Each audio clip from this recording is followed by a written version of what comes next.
Voter പട്ടികയിലടക്കം നവീകരണ നടപടികളുമായി തെരഞ്ഞെടുപ്പ് കമ്മീഷൻ. മരണ രജിസ്ട്രേഷൻ ഡാറ്റ ഇലക്ട്രൽ ഡാറ്റാബേസുമായി ബന്ധിപ്പിക്കും. ഇതോടെ മരിച്ചവരുടെ പേരുകൾ വോട്ടർ പട്ടികയിൽ നിന്ന് പെട്ടെന്ന് നീക്കം ചെയ്യാനാകും. വോട്ടർ സ്ലിപ്പിന്റെ ഡിസൈൻ പരിഷ്കരിക്കും. ഫോട്ടോ കൂടുതൽ വ്യക്തമാകുന്ന തിരിച്ചറിയൽ കാർഡ് നൽകാനും തീരുമാനമായി. തൗഫീഖ് അസ്ലം ചേരുന്നു. തൗഫീഖ്, എന്തൊക്കെ നവീകരണമാണ് വരുന്നത്?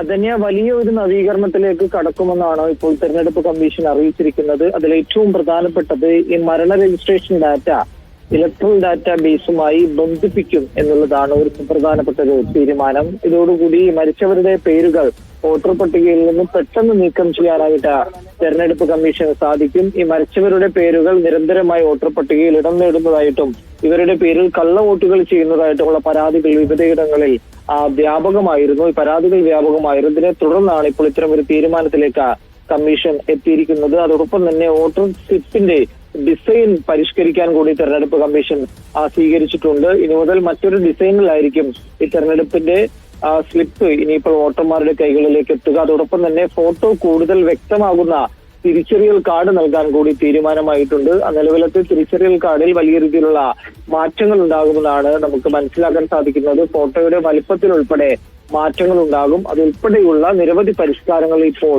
ഇനി അടുത്ത തെരഞ്ഞെടുപ്പിന് മുമ്പ് നടത്താനായിട്ടാണ് കമ്മീഷൻ ഇപ്പോൾ തീരുമാനിച്ചിരിക്കുന്നത്. ശരി തൗഫീഖ്.